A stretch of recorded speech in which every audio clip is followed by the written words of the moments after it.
A Toronto police officer shot and injured in the line of duty, reinforcing the real-life dangers of the job. Tonight, how a robbery investigation ended in gunfire and the new arrests in the case. Good evening. The 29-year-old injured officer is expected to survive. You saw the story unfold live during our newscast last night. This evening, we're learning more about the suspect charged with attempted murder.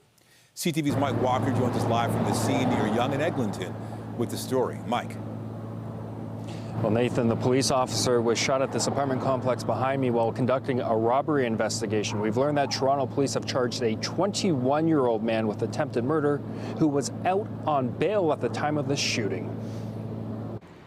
A heavy police presence at the Midtown apartment building where a Toronto police officer was shot yesterday. Investigators were seen in the underground parking garage while two officers stand guard outside a 7th floor apartment.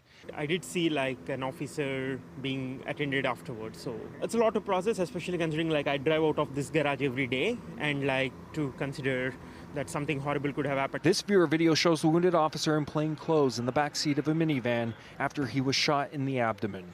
It happened around 5:30 Wednesday evening when police stopped a vehicle in the Yonge and Eglinton area for a robbery investigation. Speaking on News Talk 1010, the police chief says the 29-year-old officer with the major crime unit remains in hospital. He was doing well, and while the injuries are serious, given that it is a gunshot wound to the abdomen, he is doing well, and we do expect a full recovery. Moments after the officer was shot, another officer shot at one suspect who was running away, prompting a separate investigation by the province's police watchdog. The SIU says that suspect was not struck by gunfire. Toronto police say they arrested 3 people in total, including 21-year-old T-Bar Organa in connection with the shooting of the officer. He's facing more than a dozen charges, including attempted murder, several firearms and robbery charges, as well as several counts for breaching probation order. We need to do something to stop this tide of violence because we seem to be slowly sliding further and further into, daily murders, daily shootings. And it's becoming all too common. Court documents reveal Organa was charged in May by York Regional Police for several offenses, including breaking into homes and stealing vehicles. He was granted bail and was supposed to live with his surety at this apartment building on Redpath, where yesterday's shooting occurred. The president of the Police Association is calling for increased police funding as well as bail reform. So you have to start looking at the bail process itself, making it stricter, restricting, when people are allowed on bail.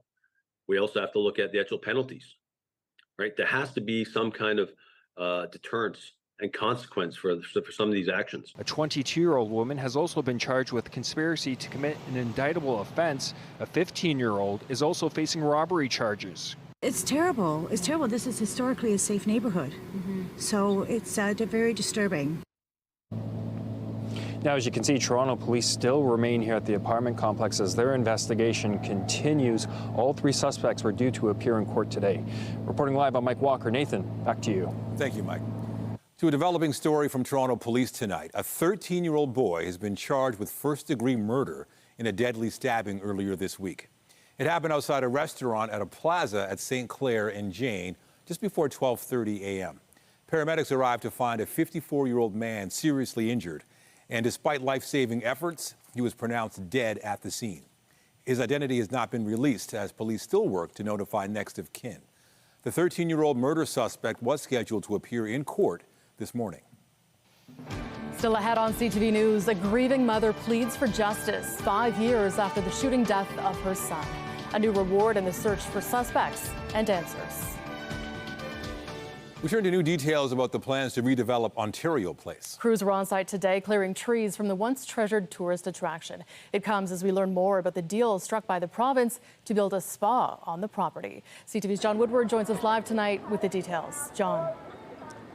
Natalie, that lease had been secret up until now. We now know it shows how the province could be on the hook for millions of dollars in payments if it doesn't build a parkade for that spa. That news coming out the same day hundreds of trees came down. From the air, you can see the machines at work chopping trees, then mulching them on the spot. And on the ground, protests. We are heartbroken. Hundreds of trees have been cut down at West Island. The trees being taken down amid a revitalization project on Ontario Place, one that would replace the storied peninsula with an upgraded concert venue, the controversial new Ontario Science Centre, and a spa built by Austrian company Therme. That's really sad. My grandkids have climbed those trees. The province had refused to release the Therme lease until today. No part of Ontario Place will be a casino, a shopping mall, or a condominium. The lease says Therme is expected to pay about $1.95 million a year, 3.5% of the assessed land value in 2032. That would soon rise, with a performance payout expected to be $2.07 million.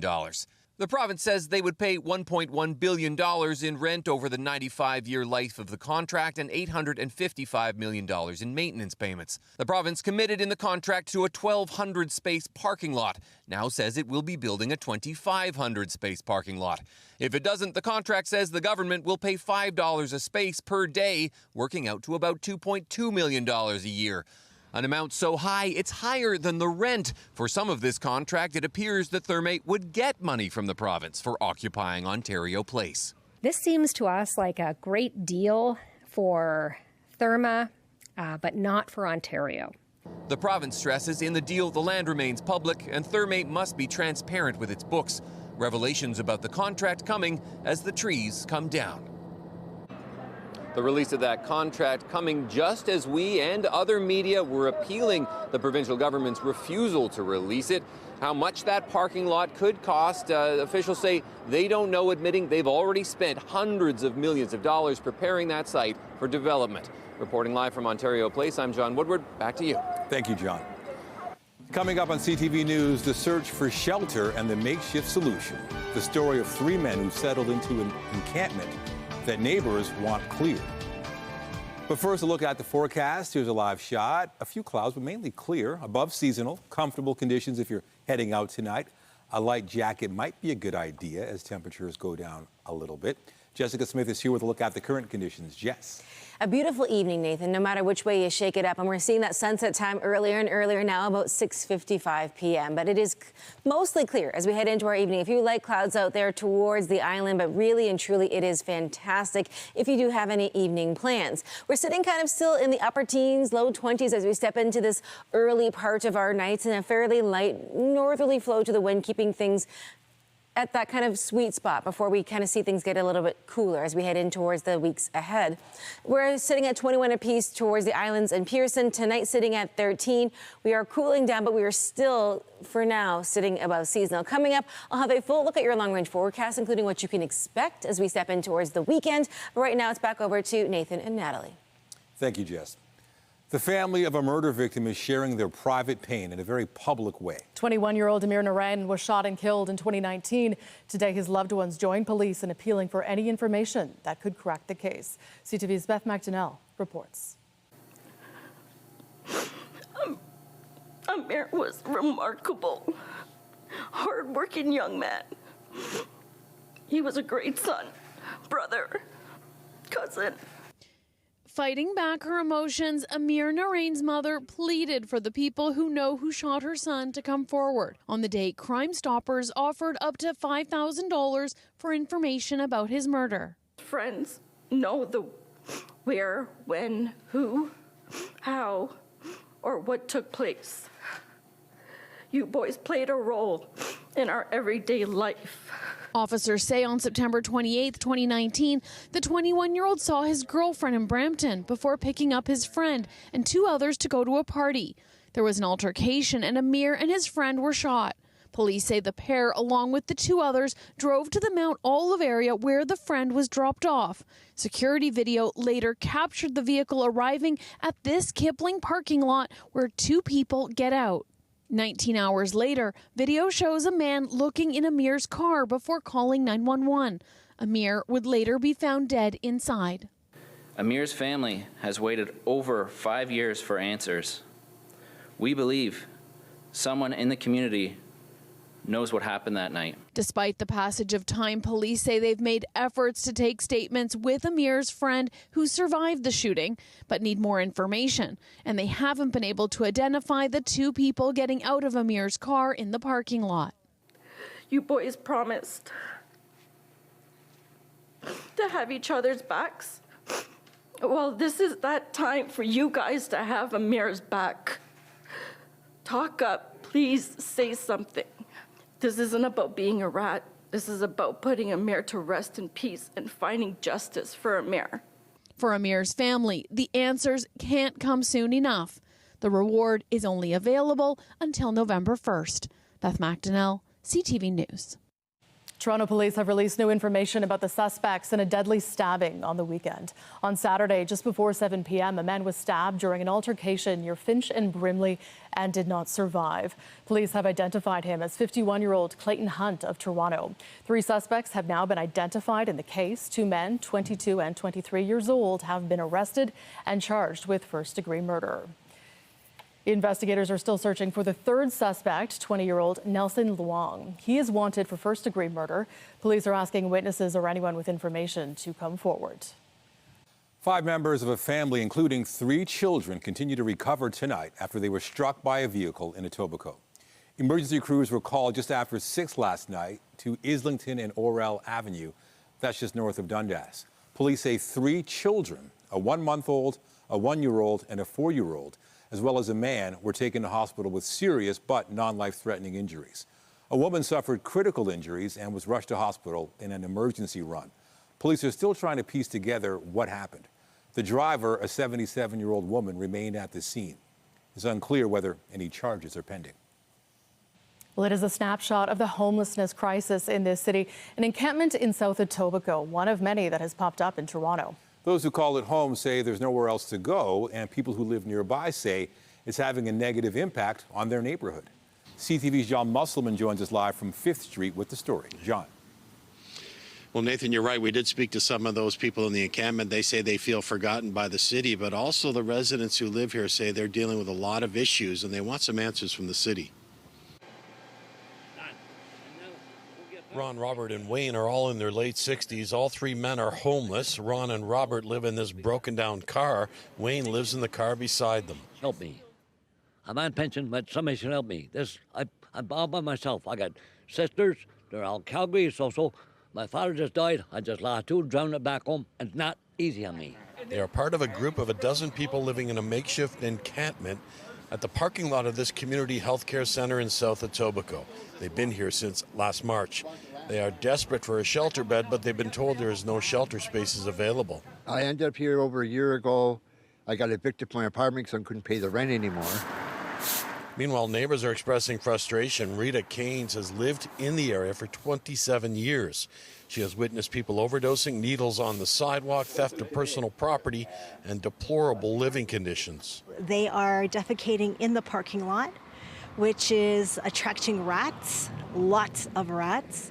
If you come here at nighttime and just stand in the parking lot for a few minutes, you will see them. Other neighbors who didn't want to be identified say it's time for the city to do something. Feeling disgusted that we've been ignored. What do you want to see? I want to see this neighborhood goes back where it was. I sympathize with them. They're going through difficult times, and this is not a dignified solution. They need to have some sort of housing solution. Over there, you will smell it. Right? Cadone Diaz is the executive director of LAMP. That's where the encampment is located. She says their mandate is to help vulnerable people, but she says this can't go on and a solution is needed. The situation we're dealing with here with an encampment in our parking lot is a difficult one to navigate. We do need a solution. The folks living in our parking lot in tents or in cars need a place to be indoors. The local councillor for the area tells CTV News staff are working daily at this site to help find indoor spaces, but it does remain a challenge.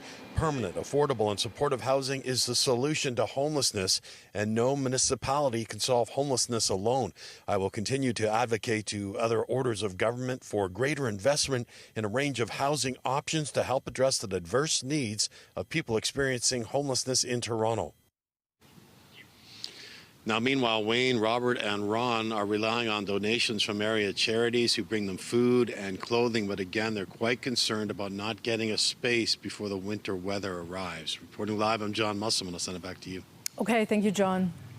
Auto parts billionaire Frank Stronach is facing a number of new historical sexual assault allegations. 3 more women have come forward to police, resulting in new charges being laid. CTV's Judy Trin has the details. Peel police have laid more charges against Frank Stronach. 3 more women have come forward with new sexual assault allegations after CTV News broadcast this story about Lee. She's a former employee who says the billionaire raped her. I needed to come forward, that he needed to be stopped. The list of Stronach's alleged victims has grown to 13. He faces 18 charges, including rape, sexual assault, attempted sexual assault, and unlawful confinement. Lee worked at Stronach's private stables. We don't know if the other women were also employees or where they were allegedly assaulted. The locations are listed as Toronto, Aurora, and Gormley. The complaints date back to 1977. If the assaults occurred on company property or if management knew, Stronach's corporation could be held liable. The job of a board of directors is to act with a view to the best interest of the company. So when a board becomes aware of serious allegations, or even allegations where there might be smoke but not fire, it's incumbent on a board to take further action and to stand up against, wrongdoing, which could, in all of its forms. The company Stronach founded, Magna International, says since the allegations surfaced, it has hired 2 law firms to review company practices. In a statement, Magna says it's committed to fostering workplaces which are safe, where everyone feels respected, valued, and protected. It says it has a zero-tolerance policy related to sexual harassment and other misconduct. Frank Stronach stepped down as CEO of Magna in 2010 and resigned as chairman in 2012. But most of the allegations occurred while he was still head of the company. Judy Trin, CTV News, Ottawa. In Ottawa, senior RCMP officers appeared before the public inquiry into foreign meddling in our democracy. We have active investigations into foreign interference occurring in Canada. There's a lot of focus on the Chinese police stations. I think you need to take a step back and look at this from a broader range of foreign interference. That's what one top Mountie had to say as he testified before the public inquiry. Members of some communities have accused police of failing to follow up on complaints of foreign interference. Hearings are scheduled to continue through October 16th, with a final report from the commission due by year's end. Prime Minister Justin Trudeau has arrived in France to attend the Francophonie Summit. Representatives from more than 100 states and governments are attending the 2-day gathering of French-speaking jurisdictions, but the escalating violence in the Middle East is expected to loom large at the meeting. Canada will also have representatives from Ontario, New Brunswick, Nova Scotia, and Quebec at the summit. The leaders of the G7 countries have released a statement expressing deep concern over the situation in the Middle East, calling on all regional players to act responsibly and with restraint. It comes after Iran's direct attack on Israel this week and as Israel intensifies strikes in Lebanon. CTV's Heather Wright has the latest. Israel hit a building in central Beirut overnight near the country's parliament and a number of Western embassies. Officials say 9 people were killed. In total, 200 Hezbollah targets were struck, 15 fighters killed, according to the IDF. But it's been a deadly day for civilians and health workers as well. The WHO says 28 health workers have been killed in the last 24 hours, along with a Lebanese soldier. The Israeli military has told residents of 20 more towns in southern Lebanon to leave, indicating the IDF could move troops beyond the Litani River, the boundary of a buffer zone established by the UN following the war in 2006 between Israel and Hezbollah. This most recent conflict has killed nearly 2,000 people, according to Lebanon's health ministry, with roughly 1 million now displaced. More than half of those forced from their homes are children. We're very concerned about their mental health and their well-being. We're witnessing and we're monitoring very closely the situation of children. We're concerned about the long-term impact. Israel insists its operation in Lebanon will be limited, focused on eliminating Hezbollah tunnels and rocket launching infrastructure that the group has used to target northern Israel for the last year. They're going to be very precise, very deliberate in how they're going to degrade Hezbollah. As Israel pushes further north into Lebanon, its leaders weigh their options and how to respond to Iran's unprecedented missile strike. Does Israel go after the nuclear infrastructure in Iran? Do they attack oil fields in Iran. More than just the military and intelligence facilities that they've targeted in the past. Today, Canada's Minister of Defense said retaliation by Israel needs to be carefully considered, reiterating the government's position that Israel has the right to defend itself. Heather Wright, CTV News, Toronto. NATO Secretary General made his first official visit in the role today with a trip to Ukraine. Yes? We have not spoken for 3 months. Thank you so much. I think you're still pretty cool. Mark Rutte was welcomed in Kyiv by Ukrainian President Volodymyr Zelensky. The leaders held meetings and discussed cooperation in pushing back Moscow's ongoing invasion. Zelensky reiterated his plea to allies to allow their weapons to be used in longer-range strikes against Russia. Rutte affirmed the alliance's support of Ukraine and plans for eventual NATO membership. Typhoon Kraton has made landfall in southwestern Taiwan as a Category 1 storm. Torrential rain and powerful winds slammed into the island, leaving tens of thousands of homes without power. Just as the storm came ashore, a catastrophic fire broke out at a hospital, killing at least 8 people. Dozens of patients had to be moved to nearby shelters. The weakened, slow-moving storm is expected to move out of Taiwan on Friday. Several U.S. states are still struggling to recover from the impacts of Hurricane Helene, but some help is on the way from this side of the border. More than 974,000 homes and businesses were still without power today in the U.S. Southeast and Midwest. Today, Hydro One announced it was sending around 100 employees to help crews in Georgia restore electricity in that state. They were seen off by Energy Minister Stephen Lecce, who said Ontario and Canada stand ready to support our neighbors in times of crisis. U.S. President Joe Biden stopped by hard-hit areas of Florida and Georgia today, promising help from Washington. Our job is to help as many people as we can, as many as we can. And also, by the way, when you do that, I hope we begin to break down this rabid partisanship that exists. I mean that sincerely. There's no rationale for it. There's no rationale for it. And so it doesn't matter who we help, it's who's needed help. And look, we're going to help as many people as we can. That's why days before the storm hit, I pre-positioned extensive resources on the ground throughout the Southeast, extensively. The confirmed death toll from Helene has surpassed 200, and Biden suggested he'd like Congress to reconvene and consider an aid package for affected areas. Right now, that's not set to happen until after the November 5th election. And staying with the U.S. presidential election, Donald Trump and Kamala Harris are keeping up efforts to earn votes in crucial Midwest states. Instead of a manufacturing recession, we can have a manufacturing renaissance, which is what we want, especially here, especially in this state. We can live in cities and towns that are safe and clean and borders that are sealed and secure. Wouldn't that be nice? And America can once again be strong and confident and free. Republican nominee Donald Trump making those remarks in Michigan this afternoon, one of the states that helped him win the White House in 2016 before going to Joe Biden in 2020. Meanwhile, his opponent, Vice President and Democratic nominee Kamala Harris, has arrived in Wisconsin for a campaign event this evening. She is set to be joined by former Republican Congresswoman Liz Cheney. Cheney has sharply criticized Trump's refusal to accept the 2020 election results and has endorsed Harris. The VP has been targeting Republicans and centrist voters in the battleground state.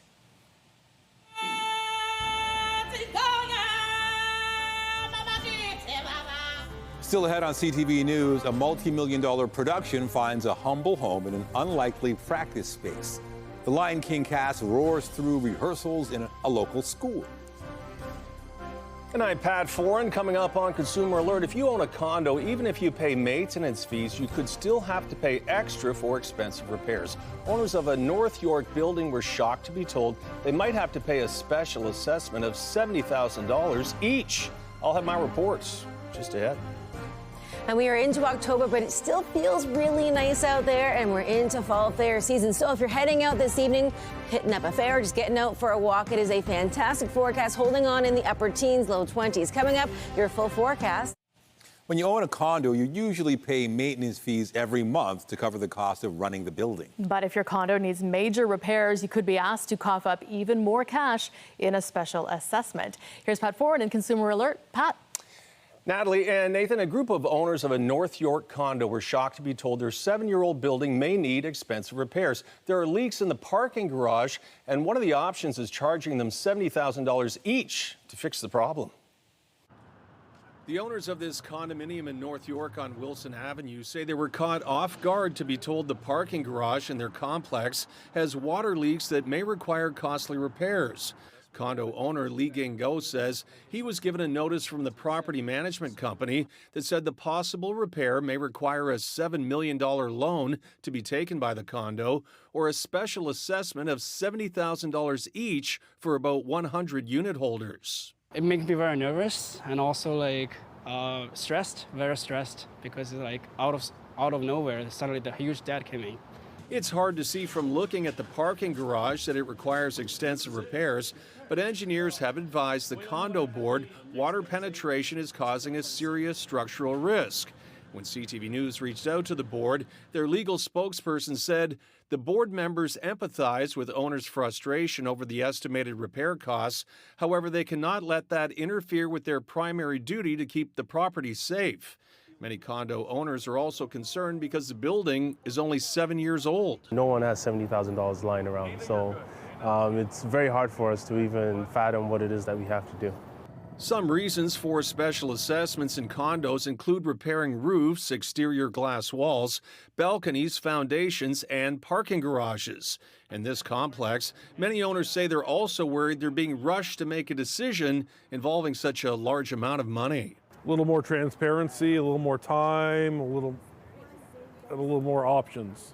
Days after we first contacted the condo board, their legal representative said construction deficiency repairs are still required. However, the board will reschedule the vote to a later date to permit owners more time to review the matter and consider their options prior to voting.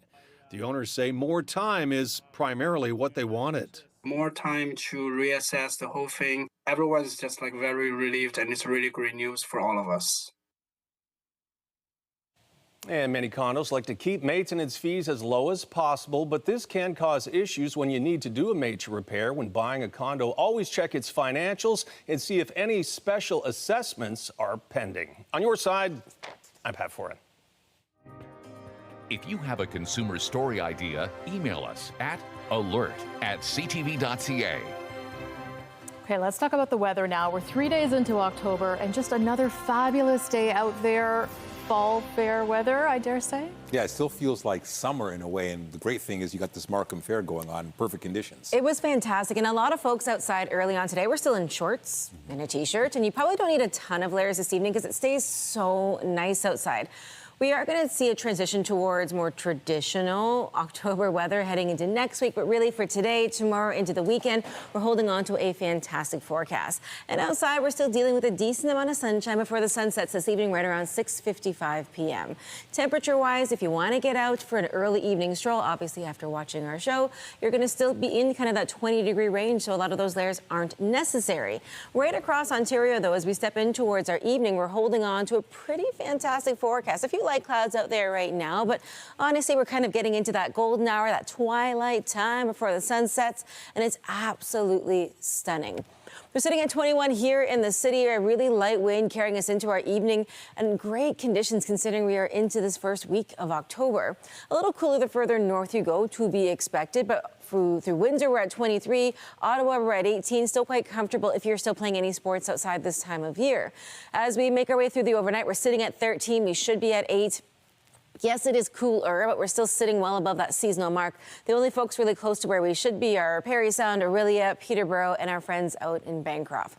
Into the day tomorrow, we're back into the 20s. It is not outrageously warm, but we should be at 16 and we'll sit at 21, and almost everybody in that mid to upper teen range or into the low 20s around the Golden Horseshoe. High pressure holding on for now, but we're watching another cold front making its way through tomorrow, bringing the potential of some scattered showers around the GTA.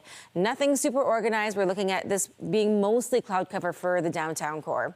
For the rest of our evening, really nice out there. Any cloud we do have right now clears out overnight. There's that line of showers along with that cold front. It will sweep its way across as we head through that midpoint of our day. Really scattered in nature. And again, for the downtown core, a good portion of the GTA, this is mostly just increasing cloud. As we head in towards the evening, though, a lot of that pushes out thanks to high pressure returning, and we'll see a beautiful start to the weekend. So whether you're heading to any of the fall fairs, any of the activities happening around the GTA, it's a great start to the weekend. Heading into our Sunday evening, again, really nice. And then it's into Sunday that we watch a line of showers a little stronger this time. It comes with the risk of thunderstorms kind of rolling through midday. So not a wash of a day on Sunday by any means. But if you are heading outside at all, just bring the umbrella with you. You'll need it for that kind of short window mid-afternoon. As we head through our Friday, though, still above seasonal through that daytime high, a single-digit low. Again, it feels cool in comparison to how warm it has been throughout the entire month of September and beginning these first few days of October. But we're just getting back down to where we should be. Into your Saturday, very seasonal, super sunny, a beautiful day to spend some time outdoors. Again, Sunday, it is not an all-day rain affair, but when that window of rain comes midday, it could be quite intense at times, and then it pushes its way through. After that, we see the rain start to taper off. The chance will still just linger, but we start to trend a little closer to seasonal as we head through the majority of next week. So it is sunny, it is cooler, but it is just closer to where we should be. Natalie, I'll send things back to you. Okay, thanks, Jess. Still ahead on CTV News, seasonal allergies reach a hay fever pitch. The lingering pollen problem when we come back. Are you one of those people waiting for the first frost to kill off the pollen-producing plants that cause allergies? If so, you're not alone. CTV's health reporter Pauline Chan has more on the wrath of ragweed season. It may not have a lot of greenery, but Lisgar Park is good for allergy sufferer Jordan Shore. I get a little bit stuffy in the mornings from some ragweed, like dust in general too, just kind of gets me sneeze. And while this is the time of year for ragweed allergies, Shore actually suffers more in the spring with tree pollens. It gets my eyes watery and gets my throat itchy. Dr. Stephanie Liu says the first step is to minimize your exposure to pollens. Making sure that you keep your doors and your windows closed to keep pollen out. When you're driving, keeping the windows up. When you come inside, washing your hands, washing your face to rinse off the pollen. Nasal rinses to flush out the allergens. Nasal steroid sprays can also help with the nasal symptoms. And then, of course, antihistamines like Reactin can help with the sneezing, the itchy, and nasal symptoms too. Eye drops can temporarily relieve itchy, watery eyes, and then there's immunotherapy. Like allergy shots. So there's the shots that you can give, and what it is they give small doses of what you're allergic to. But there's also things called sublingual immunotherapy. So that's when you take it orally. Experts say the hotter summers mean a longer growing season and more time for the pollens to stay in the air. And they say fungi and molds are also becoming more prevalent as seasonal allergies. So as the weather gets colder and we spend more time indoors, those are the allergens we'll be encountering next. Pauline Chan, CTV News. A child in southern Ontario has died of rabies. Last month, the province confirmed a case of the virus in a resident of Brantford Brant, which officials linked to exposure to a bat in northern Ontario. The acting medical officer of health for Haldimand Norfolk told a meeting Wednesday that the child's parents couldn't see any bites, scratches, or saliva at the time, so they didn't think treatment was necessary. But the child became infected and died in hospital 2 weeks ago. This marked the first domestically acquired case of human rabies in Ontario since 1967.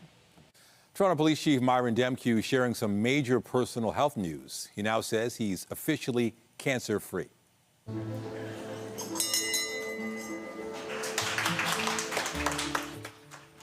Demkew shared the update alongside a video of him ringing the bell at Princess Margaret Hospital in celebration. The chief says he finished treatment 5 years ago for stage 3 cancer on a vocal cord, and a follow-up this week showed he's now officially considered cured. He expressed his thanks to family, friends, and police for their support, as well as his care team and those who support cancer research through the Princess Margaret Foundation.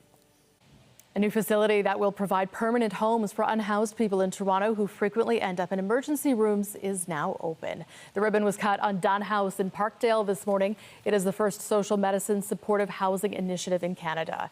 It will provide 51 rent-geared to income homes to people experiencing homelessness who are also University Health Network patients who frequently visit the ER and the hospital. Housing is health. That's our message for today, and I know it's one that will continue. Homelessness increases the likelihood of negative health outcomes on almost every measure in infectious disease, substance abuse disorders, broader injury, heart disease, kidney disease. The list goes on and on and on and on. Dunn House will welcome its first residents later this month. 3 years after a deadly shooting on set, the movie Rust is set to premiere at a film festival next month. Cinematographer Helene was shot and killed on the New Mexico set of the Western film.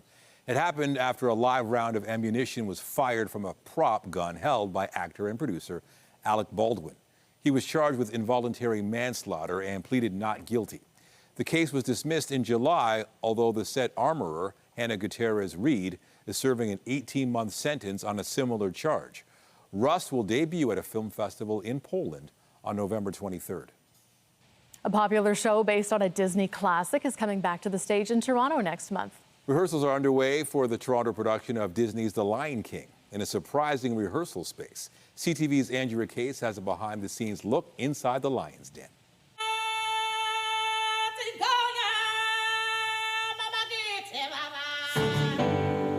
The sound is unmistakable, the show is unforgettable. The Lion King is returning for an extended run at the Princess of Wales Theatre.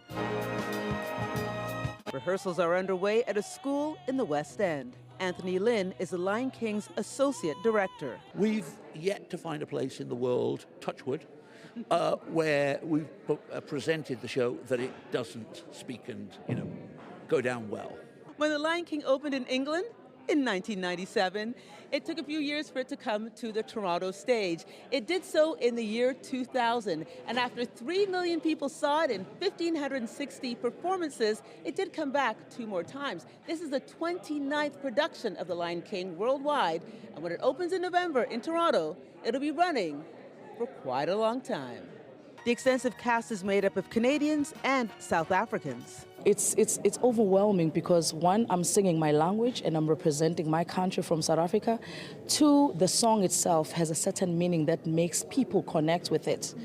As I could say, music heals people, but this song specifically, it does a lot. So for me, it feels like an honor to do that to people, to whomever that's going to be watching the show. Andrea Case, CTV News. The end of the road could be approaching for Coldplay.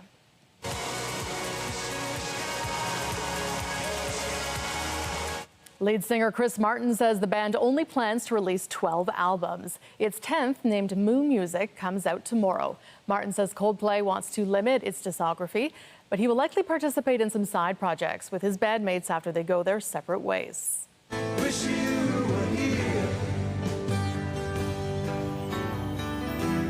And reports suggest iconic rock band Pink Floyd has agreed to sell its catalog of hit songs. Sources tell Variety that the UK group will also hand over its name and likeness rights to Sony Music for more than $500 million. The deal is one of the largest in a wave of similar sales by musicians in recent years.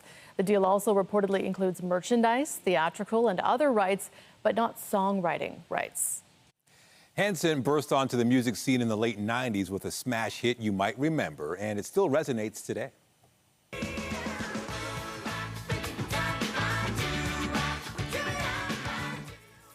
After that album ran its course, the brothers forged their own musical paths as independent artists and are now celebrating 25 years in the music business. They're now on tour, which includes a stop here in Toronto next weekend. CP24 spoke to them this morning. It's all just one big journey. I mean, you're just going through, grateful that we get to make music, grateful that we get to share songs. I mean, we have the best job on earth just to get to travel the world and share music and have fans that show up and sing along with you is just one of those things you got to pinch yourself, go, hey, this is happening. Hanson is playing at the Danforth Music Hall October 13th and 14th. Toronto is their only Canadian stop on the tour. Checking out, another way to save money at the checkout. More consumers are opting for in-house brands at the grocery store to offset the rise in food prices. The retail response after the break. Given that it is a gunshot wound to the abdomen, he is doing well, and we do expect a full recovery. Updating our top stories, there are renewed calls for bail reform after an officer was shot yesterday near Yonge and Eglinton. Investigators say it happened when officers stopped a vehicle linked to a robbery. 3 people were arrested, including 21-year-old Tibor Orgona. He's charged with attempted murder while on probation. Seems to us like a great deal for Therme, but not for Ontario. The NDP is slamming the Ford government after it released the details of a lease granted to an Austrian company at Ontario Place, where it plans to build a spa and water park. The terms would see Therme pay about $2 million a year to occupy the space. It comes as crews were on site today, clearing hundreds of trees from the site. We believe someone in the community knows what happened that night. And the family of Amir Narain is pleading with anyone who may know who shot and killed the 21-year-old back in 2019 to come forward. He was found dead inside his car at a Kipling parking lot. A $5,000 reward for any information is available until month's end. Remember to keep up to date day and night at ctvnewstoronto.ca and by downloading the CTV News app. On the markets, the Canadian dollar is down to 73.76 US. Western Canadian Select Oil was up 56.94. That's up 30 cents. And the TSX Composite Index ended at 23,968.5, down just over 33 points. The Business Report is brought to you by Canadian Western Bank, the bank built for business. An apparent shift is underway in how Canadian consumers view their options when they head to the grocery store. Studies show shoppers no longer see private label items as lower quality than name brands. Brands like Metro's Selection, Loblaws President's Choice, and Sobeys Compliments tend to be priced lower than their competitors. Retailers are responding to the growing interest in in-house brands by introducing new products and reserving more shelf space for them, and investing in improved label design and marketing. Newly released figures show activity in the GTA's real estate market is heating up. The Toronto Regional Real Estate Board says nearly 5,000 sales were reported last month. That's an 8.5% increase compared to the same month last year. At the same time, however, new listings also climbed by just over 18,000 or 10.5% year over year. As average prices hover around $1.1 million, market analysts say buyers are starting to take advantage of more affordable market conditions that are being brought on by interest rate cuts. When we do polling, we find that there's a whole range of answers when we ask, how much do rates need to fall before you move back into the market? And, some people say 100 basis points, some people say 300. So I think, we're going to see this sort of cascade over the next, say, 6 to 8 months as we move towards the spring of 2025, where more and more people, that affordability equation is going to work for them. The board also says it expects recently introduced mortgage rules will give homebuyers more options and flexibility as the housing market recovers. The Maple Leafs will face off against the Red Wings tonight in a preseason clash. Toronto is coming off a 2-1 victory over Montreal last Saturday. Nick Robertson scored both goals for the Leafs. The club will take on the Red Wings again this Saturday before opening the regular season on October 9th against the Habs. It's Owusu! It's 2-1! Toronto FC's playoff hopes took another hit last night as the team took on the New York Red Bulls. TFC's Prince Owusu scored on a penalty kick in the 66th minute to cut the lead in half, but New York answered 3 minutes later on a penalty kick. The Red Bulls won 4-1. Toronto is not mathematically eliminated from the playoffs for a 4th year, but is in big trouble, having played one more game than teams around it. Toronto closes out the season Saturday at home to league-leading Inter Miami. Still ahead on CTV News, a change of command at the top of Toronto Fire. Chief Matthew Pegg hands over the reins in an emotional ceremony. Tonight, skating on thin ice. A government is not there to help the ultra-rich. Millions spent to lure hockey back to Quebec City, but why many are not buying it. Later on CTV National News. Toronto Fire Chief Matthew Pegg is officially relinquishing command after decades of service. Dignitaries and first responders from across the city gathered today for a formal send-off and celebration.